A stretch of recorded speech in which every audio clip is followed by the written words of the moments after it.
Ok, Isaías capítulo 6, a partir do primeiro versículo, diz o seguinte: No ano em que morreu o rei Uzias, eu vi o Senhor assentado sobre um alto e sublime trono, e o séquito enchia o templo. Os serafins estavam acima dele, cada um tinha 6 asas, com 2 cobriam o rosto, e com 2 cobriam os pés, e com 2 voavam, e clamavam uns aos outros, dizendo: Santo, Santo, Santo é o Senhor dos exércitos, toda a terra está cheia da sua glória. E os umbrais das portas se moveram com a voz do que clamava, e a casa se encheu de fumaça. Então disse eu: ai de mim, que vou perecendo, porque eu sou um homem de lábios impuros, e habito no meio de um povo de impuros lábios. E os meus olhos viram o Rei, o Senhor dos exércitos. Mas um dos serafins voou para mim, trazendo na mão uma brasa viva, que tirara do altar com uma tenaz, e com ela tocou a minha boca e disse: Eis que isto tocou os teus lábios, e a tua iniquidade foi tirada, e purificado o teu pecado. Depois disso ouvi uma voz do Senhor que dizia: A quem enviarei? Quem há de ir por nós? Então disse eu: Eis-me aqui, envia-me a mim. Louvado seja o nome do Senhor. Vamos orar mais uma vez? Senhor da glória, nós queremos te agradecer por essa oportunidade de estarmos aqui na tua presença, e a tua presença é notória, nós podemos senti-la, Senhor, verdadeiramente. Aqueles e aquelas que estão atentos, estão sensíveis ao teu falar, e eu quero pedir em nome de Jesus, que o Senhor fale ainda mais aos nossos corações, através da tua palavra, que o Senhor cresça e que eu possa diminuir, que eu possa ser mais uma vez um instrumento nas tuas mãos, pela tua graça e misericórdia, Senhor, eu possa trazer a tua palavra, a mensagem pelo qual o Senhor quer trazer para a tua igreja. Que o Senhor nos abençoe, que o Senhor realmente traga cativa cada mente nesse lugar, e não deixe que essa pessoa que entrou aqui saia da mesma forma, mas que ela tenha uma experiência profunda contigo, em nome de Jesus, amém e amém. Podeis assentar. O livro do profeta Isaías, e o profeta Isaías também, é um dos mais conhecidos de toda a Bíblia Sagrada. Esse livro, ele possui 66 capítulos, e é como se ele fosse uma mini Bíblia. A Bíblia tem 66 livros, e eu sempre digo que o profeta Isaías era um homem privilegiado. No capítulo 8, versículo 3, diz que até a sua própria esposa profetizava. Ele tinha 2 filhos, pelos quais até os nomes eram proféticos. E o tema central desse livro realmente é salvação. O significado do nome Isaías é salvação do Senhor, e ele é conhecido como um profeta messiânico. Foi o profeta do Antigo Testamento que mais profetizou sobre a vinda de Cristo, sobre o nascimento de Jesus, sobre a crucificação, sobre a ressurreição, sobre o plano de Deus para a humanidade. Enfim, é um livro que realmente tem muito a nos ensinar. E aqui, quando nós chegamos nesse capítulo de número 6, nós observamos uma experiência profunda que Isaías teve com o Senhor, teve com Deus. Alguns historiadores dizem, e alguns estudiosos dizem, que do capítulo 1 ao capítulo de número 6, se passaram 15 anos do ministério do profeta Isaías. O ministério dele durou na sua totalidade cerca de 50 anos, mas ele só chegou a ter uma experiência profunda com Deus depois de 15 anos de ministério. Isso é um tanto interessante. Outra coisa que me chama a atenção é que geralmente Deus chama os profetas no capítulo 1, e aqui no capítulo 6 foi quando Deus trouxe essa palavra para Isaías e disse: a quem enviarei? Quem há de ir por nós? E foi quando ele se colocou à disposição do Senhor. Mas o capítulo 6 ele começa da seguinte forma: no ano em que morreu o rei Uzias, eu vi o Senhor assentado num alto e sublime trono. Não foi algo que alguém contou para ele, não foi algo que ele ouviu falar, mas foi algo que ele realmente presenciou, algo que ele viu. E eu quero compartilhar pelo menos 4 visões do profeta Isaías com vocês nessa noite. Então, antes desse texto, ele viu algo que realmente nos chama muita atenção. A partir do primeiro capítulo, ele vê um caos ali no povo de Israel. Então, a primeira visão que Isaías teve naquele contexto foi a visão do caos. Como assim? As pessoas estavam dizendo que faziam parte do povo de Deus, falavam que serviam a Deus realmente. E se você puder abrir a sua Bíblia aí no capítulo 1 e acompanhar alguns versículos, vai ser bem interessante, para que a gente possa se posicionar melhor nesse contexto e entrarmos ainda mais no capítulo 6 e detalharmos algumas outras visões. Isaías, ele tinha um ministério de conserto. Ele sempre estava apontando, denunciando o pecado, as transgressões, as iniquidades do povo, e era um discurso um tanto duro.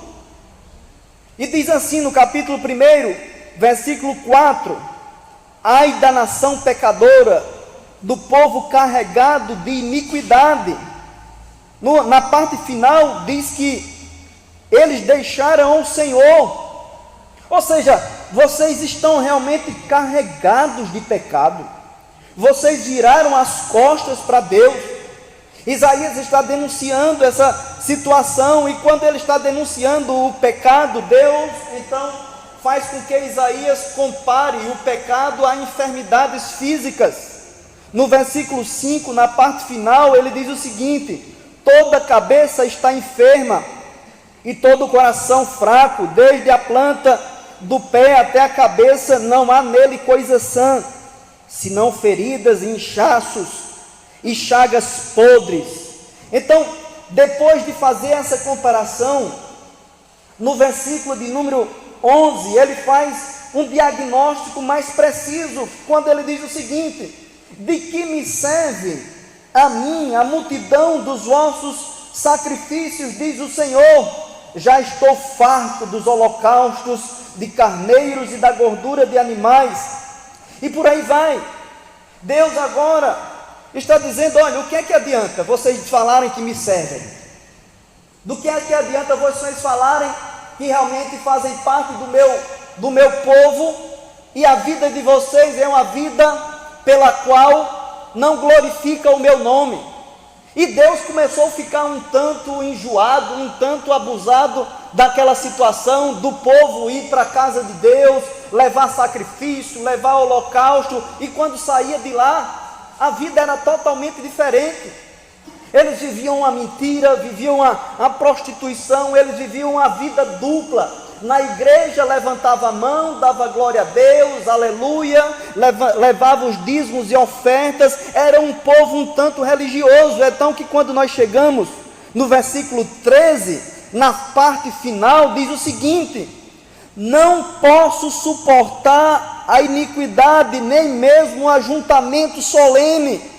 Ou seja, eles estavam se juntando para cultuar, para celebrar o sábado, mas Deus estava dizendo assim: ei, em vão vocês estão se juntando, em vão vocês estão fazendo esse culto. Por quê? Porque essa vida que vocês têm, não tem como eu ouvir nem sequer a oração de vocês. Diz o versículo de número 15, diz que Deus fazia o seguinte: eu não vou nem ouvir vocês.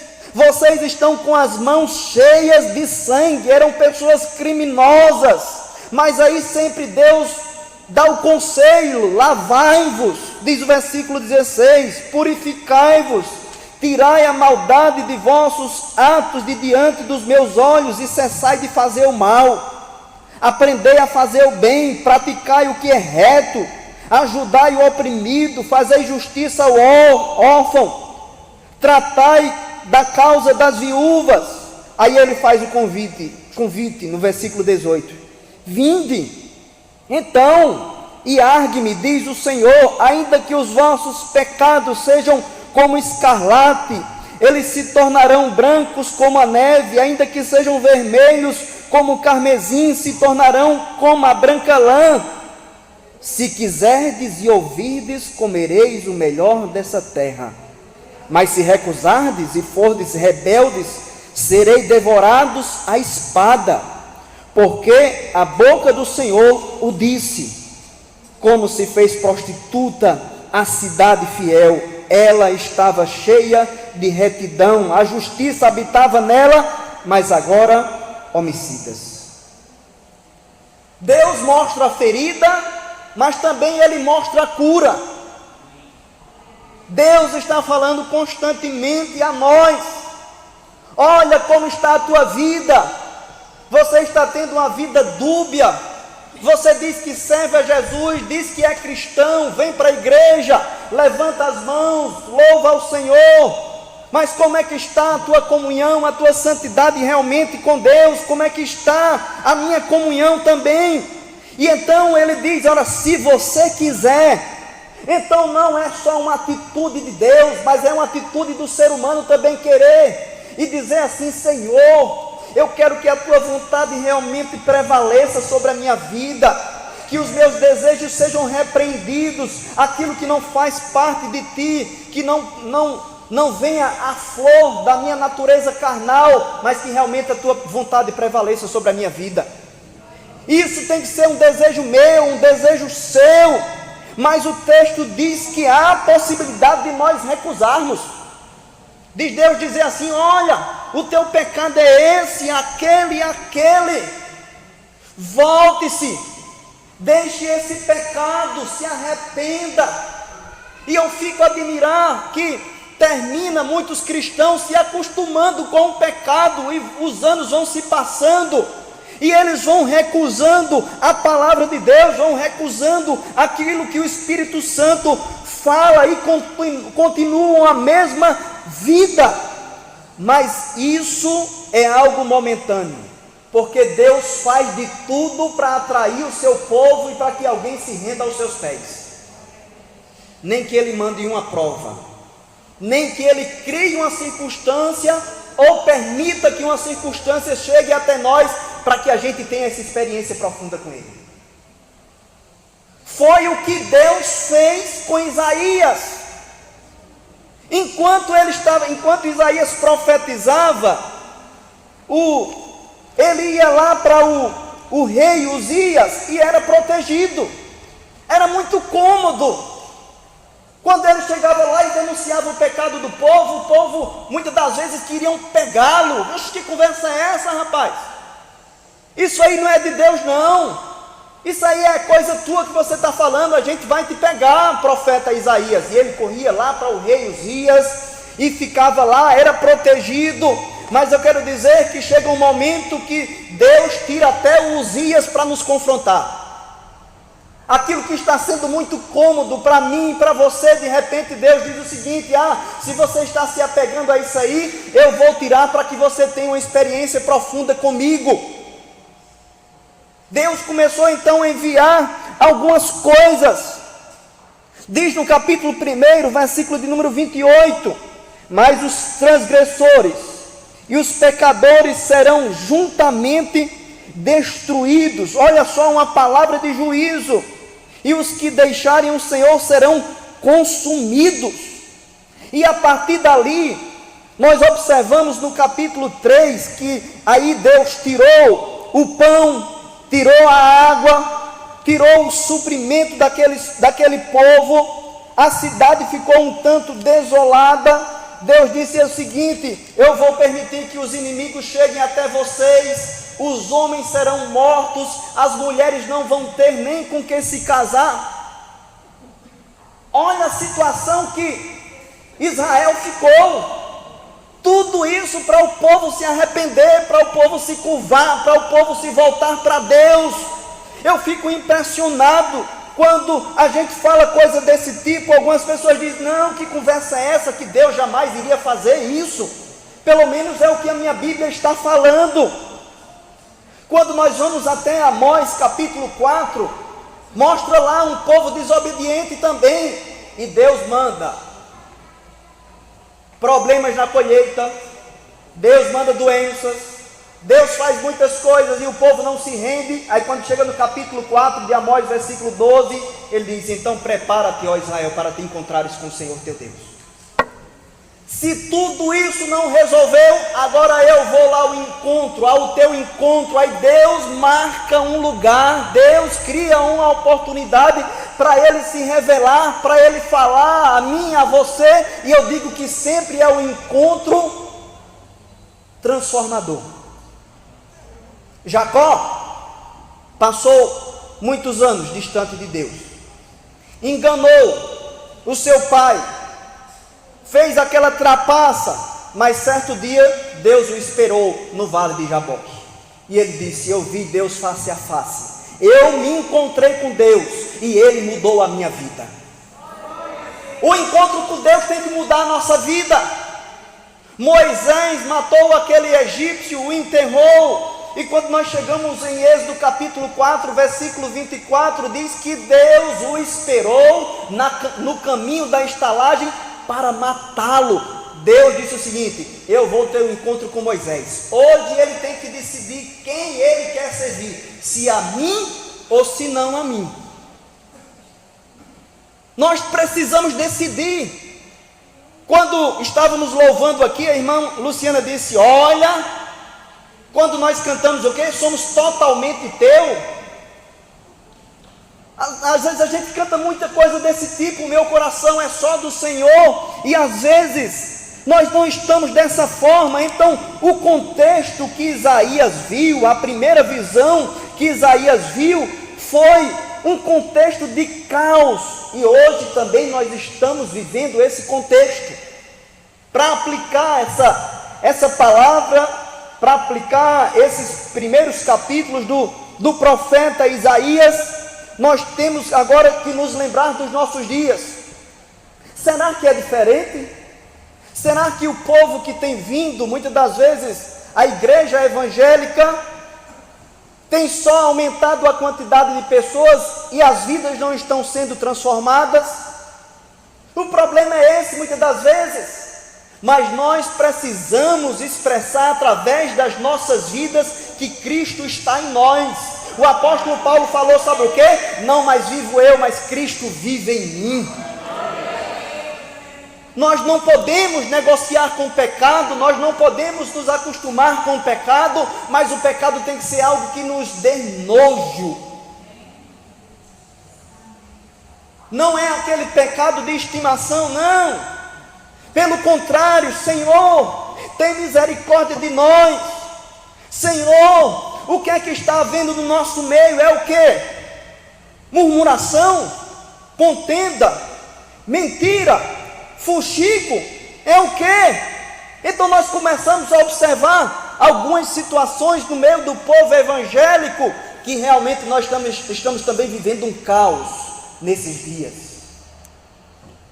Estamos vivendo a mesma coisa que o povo de Israel estava vivendo.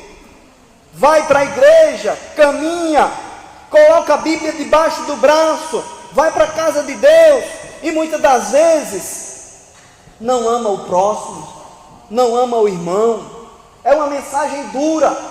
Que pena que eu também não tenho um rei Uzias para eu poder ir nessa noite, pastora, porque senão muitas pessoas vão dizer até que eu estou um tanto usando o púlpito, mas eu jamais vou usar o púlpito para lançar coisas que eu conheço.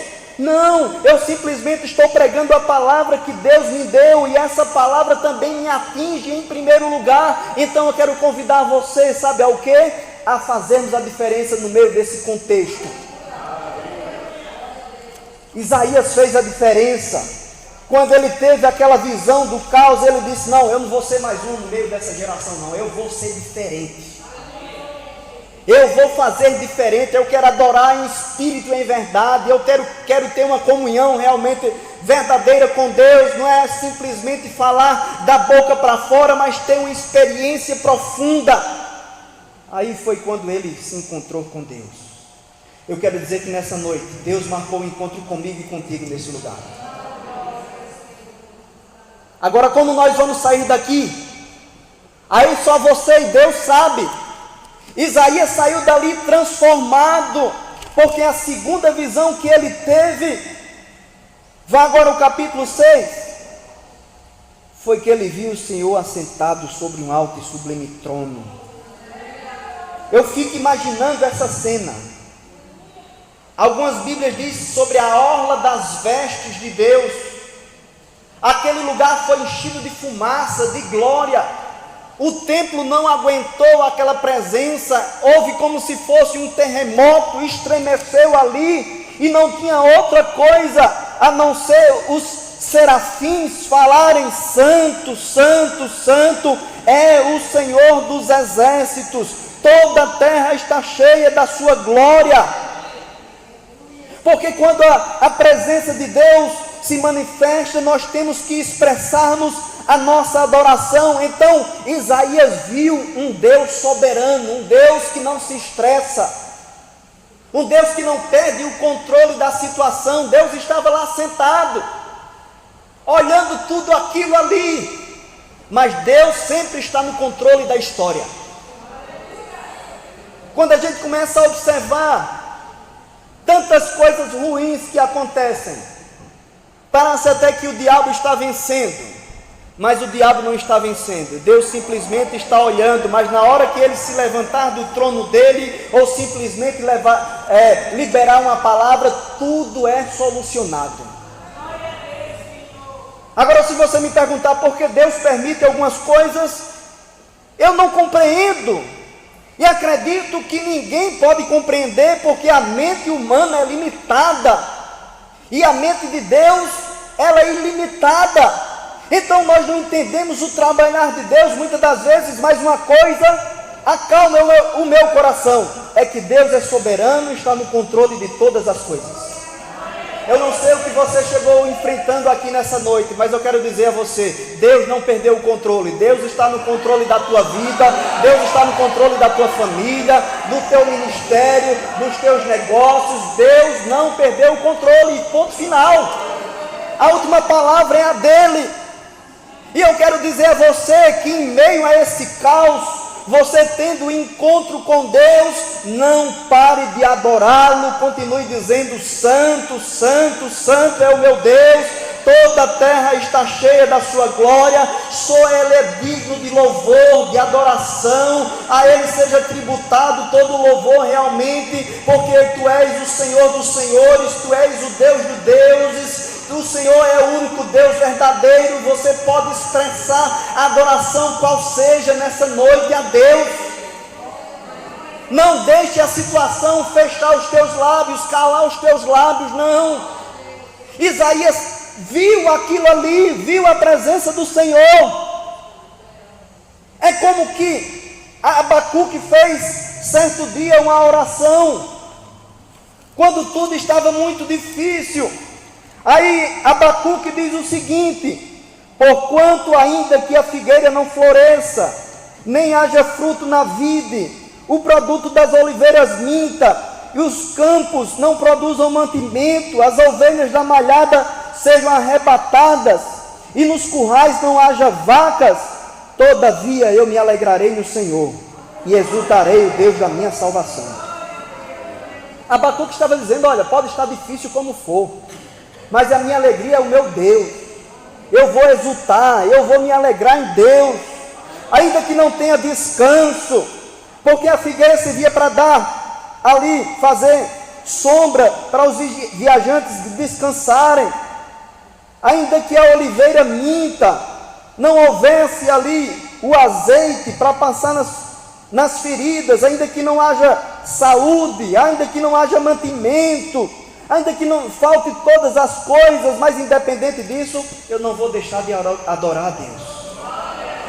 Independente de qualquer coisa nessa noite, não pare de adorar a Deus, porque Deus está te dando uma visão nessa noite. A visão é que você está na presença dEle. Essa foi a segunda visão do profeta Isaías. A terceira visão que o profeta Isaías teve foi a visão de si mesmo. Quando ele diz: ai de mim, no versículo 5: então disse eu, ai de mim, que vou perecendo, porque eu sou um homem de lábios impuros, e habito no meio de um povo de impuros lábios. E os meus olhos viram um rei, o Senhor dos exércitos. Mas um dos serafins voou para mim, trazendo na mão uma brasa viva que tirara do altar com uma tenaz. E ela tocou a minha boca e disse: eis que isto tocou os teus lábios, e a tua iniquidade foi tirada, e purificado o teu pecado. A terceira visão que Isaías teve foi a visão dele mesmo. Ele falou cerca de 22 vezes: ai de vocês, ai de vocês. Falar ai do pecado dos outros e apontar é muito fácil, mas Deus nos trouxe aqui não para olhar para a vida do outro, mas para olhar para as nossas próprias vidas. Se você se acostumou, como o profeta Isaías estava, simplesmente apontando o pecado dos outros, hoje é o dia pelo qual Deus te trouxe aqui para você fazer uma avaliação. E quando nós fazemos uma avaliação, não tem como falar ai de mim. Ninguém aqui não tem pecado.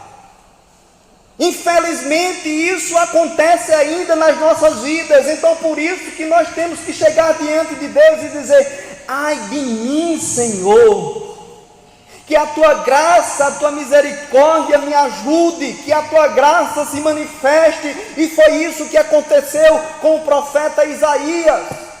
Deus não se manifestou ali para destruir a vida de Isaías, não. Deus se manifestou ali para restaurar a vida de Isaías. O encontro com Deus, ele é transformador, ele é regenerador, não é para nos destruir, mas é para o nosso próprio bem. E então ali Deus mandou um serafim, tirou uma brasa viva do altar e foi lá e tocou os lábios do profeta Isaías. E a iniquidade dele foi tirada, o pecado dele foi tirado e ele foi restaurado. Eu quero dizer a você que Deus sempre abre uma porta, um horizonte de esperança. Sabe qual é o horizonte de esperança? A cruz do Calvário. Jesus morreu e derramou aquele sangue para perdoar os meus pecados e os teus pecados. A irmã Luciana leu hoje o texto que diz que Jesus morreu pelos nossos pecados, e não só pelos nossos pecados ele é propiciação, mas pelo pecado de todo mundo. De todo mundo. Não existe exclusividade. O que existe é que algumas pessoas não querem a Cristo.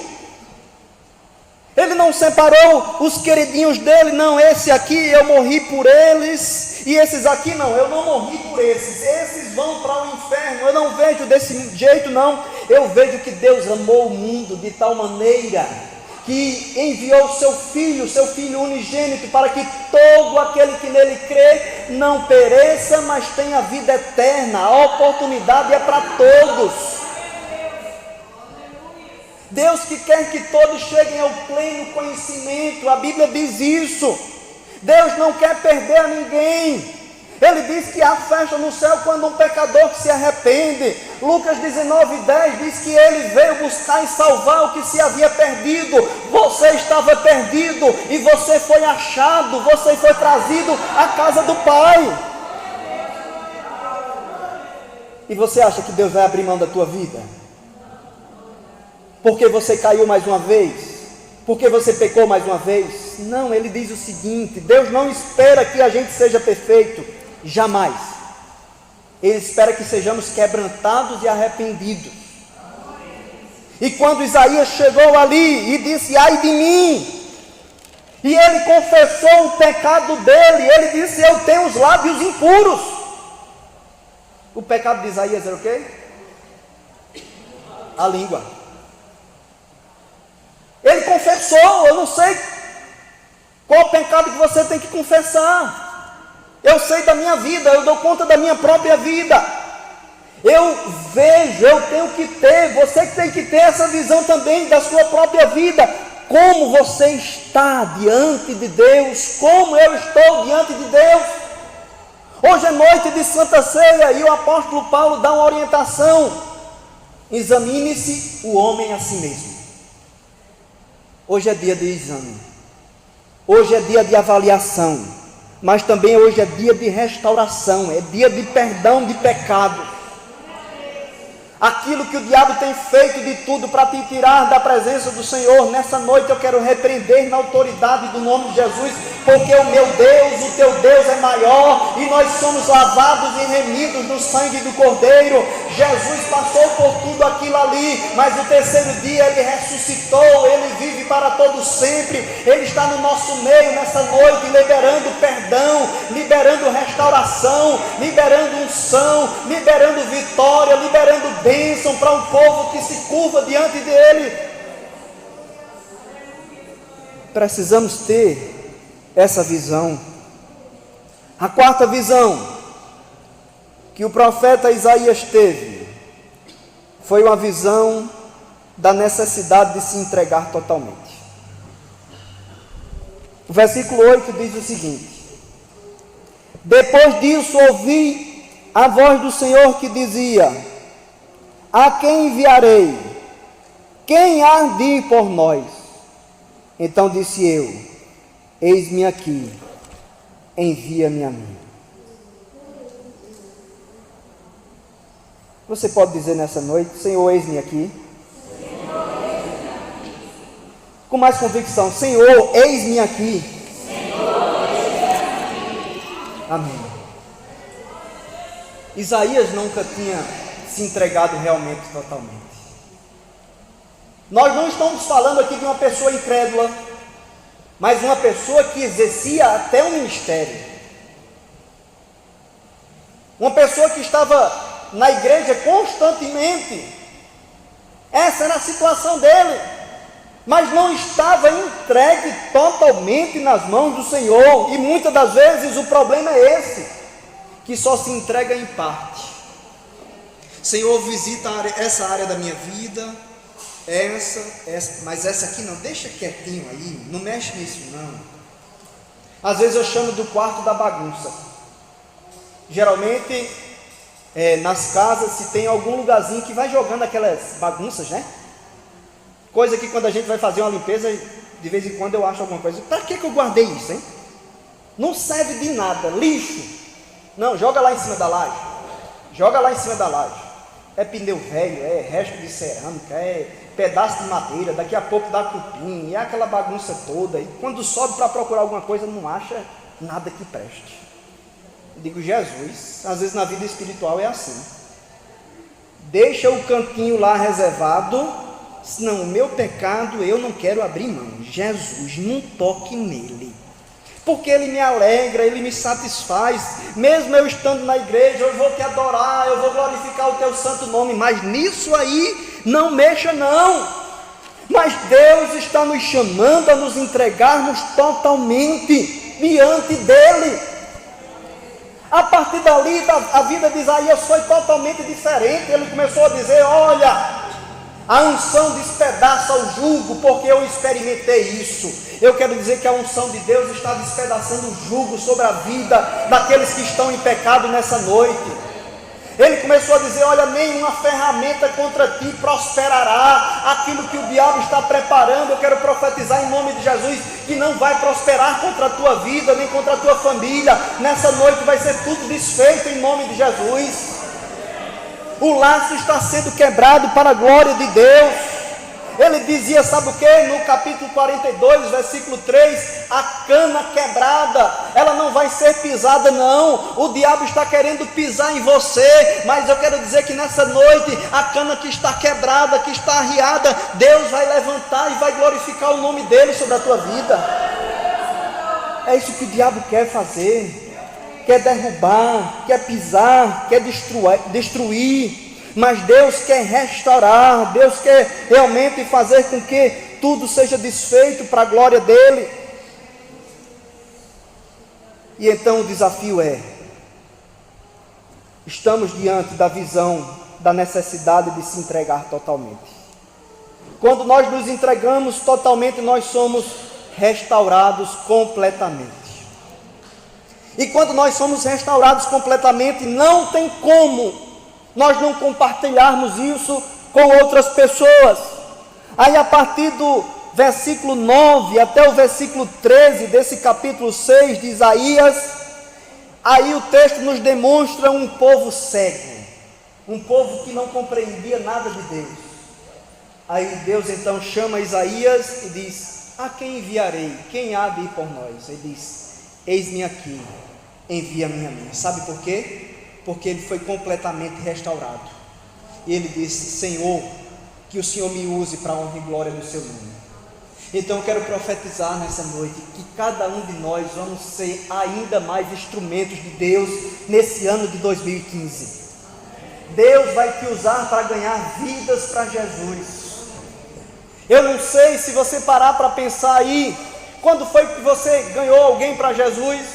Quando foi que você evangelizou? Quando foi que você falou da palavra de Deus? Quando foi que você falou um testemunho de edificação para que alguém tenha uma experiência com Deus? Eu quero dizer que Deus vai colocar as palavras certas nos teus lábios, porque primeiro Ele tem que purificar o nosso coração, purificar os nossos lábios. Ele nos chama a nos entregarmos totalmente. E eu quero fazer uma oração pela tua vida nesse momento. Quero convidar você a curvar a sua face.